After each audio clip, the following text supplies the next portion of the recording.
देखिए, I think honest चीज़ें जो होती हैं वो आपको ऑब्वियसली कहनी चाहिए। मुझे लगता है कि अब काफ़ी सीरीज़ हो गए जिसमें इस तरह के पिचेस मिल रहे हैं। मुझे ये लगता है कि इस पिच में इन्होंने पूरी कोशिश की थी कि ये अच्छी हो, बॉलिंग के लिए हेल्पफुल हो, लेकिन आई थिंक या तो गर्मी की वजह से या धूप इतनी पड़ती है कि नया बॉल होता है थोड़ा बहुत, और उसके बाद जो है ना इतना ज़्यादा हेल्प नहीं पिच से मिलता। तो आई थिंक अब मेरा नहीं ख्याल, लेकिन मुझे लगता है कि अब हमें ये सोचना चाहिए कि हम किस तरह होम एडवांटेज का जो है वो ले सकते हैं, क्योंकि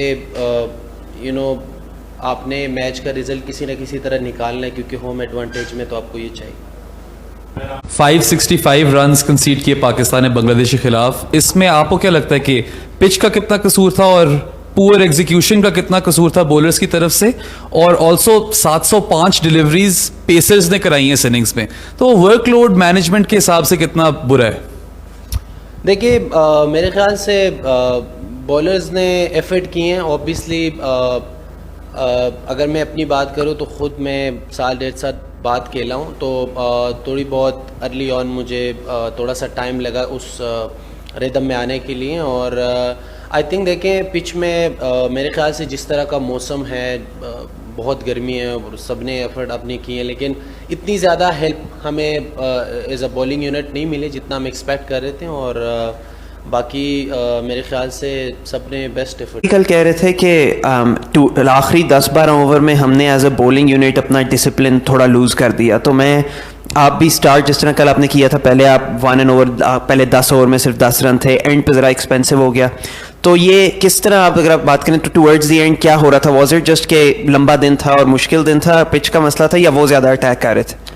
देखिए, टेस्ट क्रिकेट को इसलिए टेस्ट कहा जाता है कि आपके हर चीज़ के टेस्ट होते हैं, और एज अ बॉलर आपको बहुत ज़्यादा डिसिप्लिन होना पड़ता है पेशेंस के साथ, क्योंकि जिस तरह का मौसम था, ऑब्वियसली गर्मी थी, लेकिन यह है कि आपके पास इतना मार्जिन नहीं होता बुरे बॉल के कि आप कोई भी बुरा बॉल करो तो आपको आराम से हिट लग सकती है। तो आई थिंक डिसिप्लिन की बात होती है, और बिल्कुल हमसे भी कोई ऐसा कुछ ऑब्वियसली एज अ बॉलर आपके अंदर जितना सब्र होता है वो करके एक टाइम पे आपसे भी गलतियां हो जाती हैं। तो वो चीज़ों मुझे लगता है कि एक दो स्पेल ऐसे थे बीच में एज अ बॉलिंग यूनिट जो हमने थोड़ी सी उसमें मिस्टेक की हैं, उसकी वजह से थोड़े से रन ज़्यादा।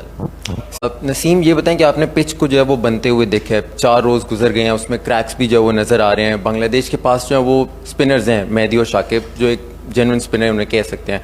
आपको क्या लगता है कि स्पेशलिस्ट स्पिनर जो है पाकिस्तान ने कहीं ना कहीं जो वो लैक किया?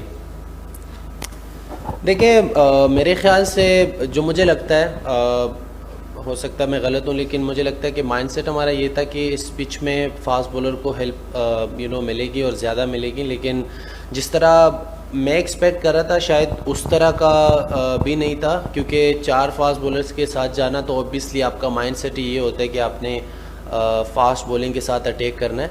और मेरा नहीं ख्याल कि इतना ज़्यादा ब्रेक होगा इस पिच पे, क्योंकि जिस तरह इस पे घास है, और घास ये है कि अंदर से पिच बहुत ड्राई हुआ है, जिसकी वजह से बॉल इतना अच्छा वो घास का हेल्प नहीं मिल रहा, क्योंकि ऊपर से तो लग रहा है लेकिन आप बॉल कराते हो तो इतना ज़्यादा आपको नहीं लगता कि हेल्प कर रहा है। जैसा कि आपने कहा कि पिच से फास्ट बॉलर्स को इतनी ज़्यादा हेल्प नहीं मिल रही थी, तो ये स्किल टेस्ट भी होता है। कहीं रिवर्स स्विंग हमें नज़र नहीं आई, पिच से हटकर कोई और एफर्ट हमें नज़र नहीं आई, और साथ ही इस तरह की सिचुएशन में फील्डिंग बड़ा इंपॉर्टेंट रोल प्ले करती है, तो कैचेस भी बहुत ज़्यादा ड्रॉप हुए। इस हवाले से आप क्या कहेंगे?